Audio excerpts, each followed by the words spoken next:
Rohit Sharma and Virat Kohli will feature in the ODIs in Sri Lanka. Jasprit Bumrah will get a well-earned rest from both the ODIs and the T20Is. Suryakumar Yadav will be India's new T20I captain. There is so much that we are getting from the set of squads announced for India's white ball tours of Sri Lanka. Lots of takeaways to get into in what is Gautam Gambhir's first assignment as head coach of the Indian men's team. So let's dive straight in.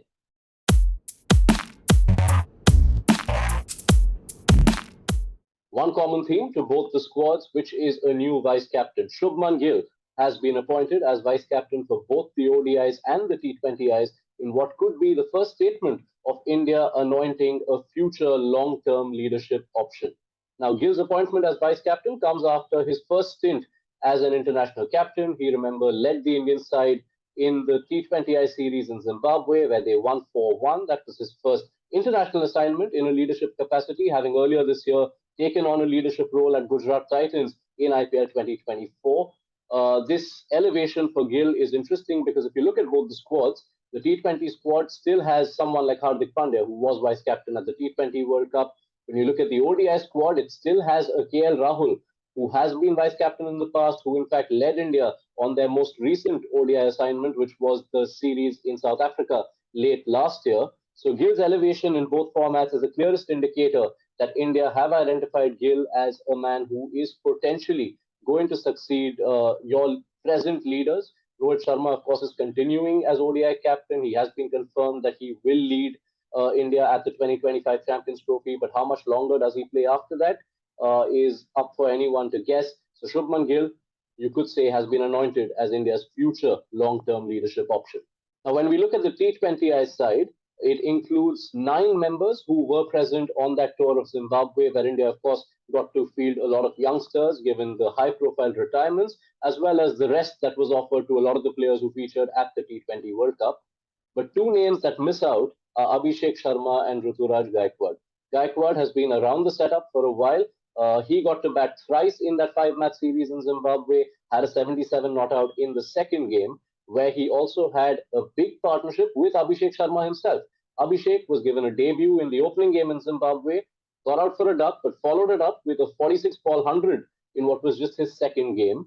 But now you see that there's no room for either of them because Yashasvi, Jaiswal and Shubman Gill are your frontline openers. Now, Jaiswal was the backup opener in the World Cup squad.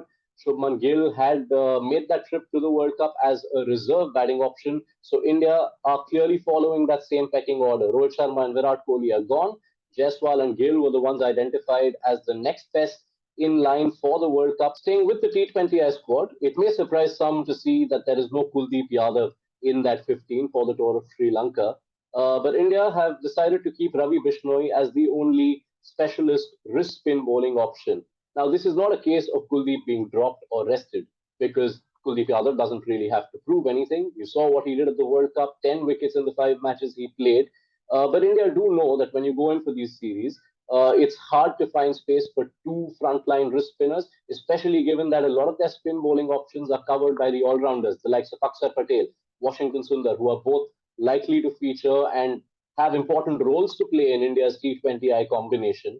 And so as a result, rather than having to chop and change between Kuldeep and Bishnoi, India want to give Bishnoi a good run of games to see how he elevates himself at the international level, which is why Kuldeep Yadav doesn't feature in the squad, and you now have all the scope for Ravi Bishnoi to feature in all 3 games in Sri Lanka. Shifting focus to the ODI squad now, the one thing that stands out is the number of all-rounders present in that mix, despite the absence of Hardik Pandya and Ravindra Jadeja. Pandya is reported to have asked for a break for the ODI leg of this tour. Jadeja's case is what is more interesting because Jadeja was one of 3 high-profile retirements after the T20 World Cup triumph along with Rohit Sharma and Virat Kohli. But while Rohit and Kohli feature in the ODI leg of the Sri Lanka tour, there's no room for Jadeja. Now, the starting point of this selection call might be a bit similar to what we just pointed about Kuldeep and Bishnoi. India know that Axar Patel has gained prominence and proven himself and shown his worth with his performances at the T20 World Cup. You want to give him more time. And what tends to happen when you have both Jadeja and Axar in the same squad is you will only really find room for one. India want to invest in Axar and Washington as potential number 7 and 8, bowling you your overs of spin, offering you batting depth. and that won't be possible with Jadeja in the squad. But now, where this point is different to the comparison we drew with Kuldeep and Bishnoi, is that in Kuldeep Yadav's case, you know that whenever he is back in the T20 side, he gets the first spot back in the side. He doesn't need to prove that. In Jadeja's case, it could get more interesting because the likes of Axar and Washington Sundar could well prove themselves to be worthy enough to replace Jadeja even in a full-fledged Indian ODI lineup. Age is, of course, not in Jadeja's favor here. He's been around playing for a long time. He's also had his trouble with injuries if you look at the last 4 or 5 years. So while right now it's not to say that Jadeja has dropped, there is more pressure on Jadeja, especially if the likes of Axar and Washington Sundar perform to their potential. And the other bit worth adding in the ODI, when we talk about India's ODI all-round scheme, is that you see Shivam Dube and Riyan Parag. Now, we are given to understand that one of the two is likely to feature as India's top six because India want to continue investing in more and more options to be sixth bowling options. You've seen India suffer when they've not had the luxury of having those all-round options. You haven't had a lot of batters who offer you an option with the ball in recent times for India and white ball cricket, and that is why you're likely to see one of Shivam Dube or Riyan Parag feature consistently. It's a likely situation in Sri Lanka so that India have that one batter who gives them a sixth bowling option. So lots of all-rounders are being considered, and it gives you a sense of the direction in which India are going about their white ball plans. The other notable headlines from that ODI squad are a recall for Shreyas Iyer and a return for Rishabh Pant, but at the expense of Sanju Samson. Now let's address all of that together. Shreyas Iyer lost his contract after the events of earlier this year for seemingly not prioritizing domestic cricket, but his ODI form was never in doubt. He was one of India's top performers at the 2023 ODI World Cup, scored 530 runs, only behind Kohli and Rohit at that World Cup, has been a consistent performer and also found his mojo back. Whatever dents he may have suffered after losing his contract, he ended up winning an IPL with Gautam Gambhir as his mentor at Kolkata Knight Riders. So Shreyas Iyer returns. There is a comeback for Rishabh Pant, who last played an ODI before that unfortunate car accident of his in late 2022. He had a bit of a surge in his ODI batting form before that accident and his lengthy layoff. You'll remember that special knock in the last ODI in England in mid 2022. But Rishabh Pant's inclusion comes at the cost of Sanju Samson, who in the last ODI India played scored a century. Now, Samson has all the case to feel hard done by. He has been that player who's always been on the periphery. You feel like he'll get his chances, but something or the other keeps happening. Now, till a few months back, when Rishabh Pant hadn't returned to cricket, we thought Samson, with his effort in South Africa, had established himself as at least the second wicketkeeper in line, because you do know that KL Rahul is part of the squad. When you look at that squad, there are two wicketkeepers listed in Rahul and Pant.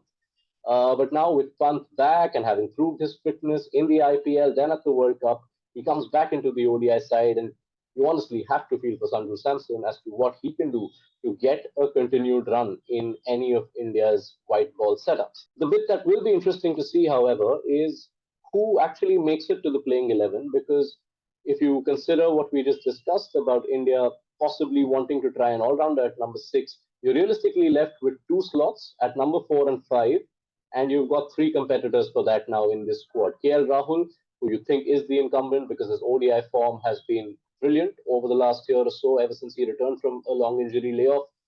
But you also have Shreyas Iyer, you also have Rishabh Pant. So two keeping options there, two credible options for both number 4 and 5. So it'll be interesting to see which two India pick in their first choice 11 for these three ODIs. And finally, looking at a couple of the overarching themes, and a question that you may ask is no room for Yashasvi Jaiswal in the ODIs.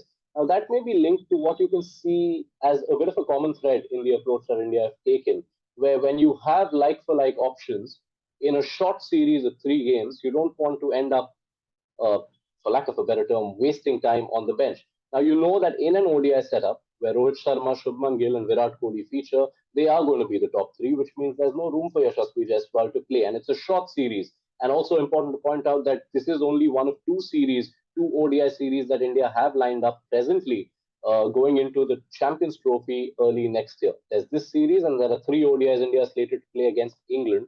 So as far as the ODI mix goes, yes, Jaiswal is a credible option for the future. But presently, in this squad, with that big three who did so well at the World Cup, there wouldn't be room for him. And you see that in some other selection calls as well.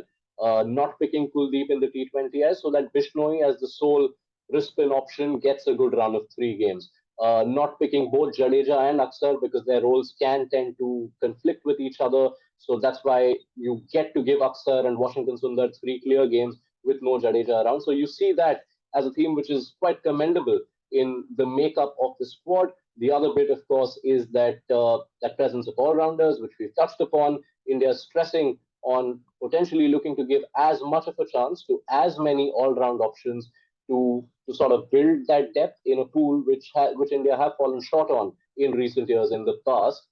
And finally, Suryakumar Yadav as India's T20I captain. What are the factors that would have influenced that position?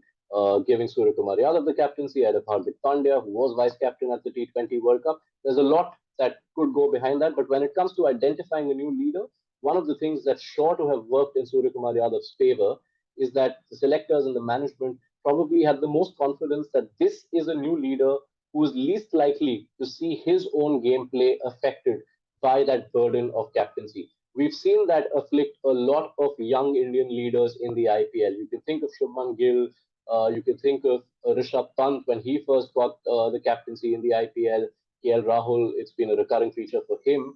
A lot of young Indian batters, when they've been given that added responsibility of captaincy, it's had an impact on their batting.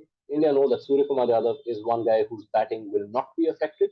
And that is very important, not just for Suryakumar Yadav, but also the other possible contenders, because you want a Shubman Gill to be able to bat with the intent and the approach that India want him to and not feel burdened or shackled by captaincy. So that's one big reason for Suryakumar Yadav. There's a lot of other reasons and a lot more dissection for Suryakumar Yadav becoming the India T20I captain. And that's been touched upon by editor-in-chief Sambit Bal on ESPN Cricinfo Newsroom. So be sure to check that out.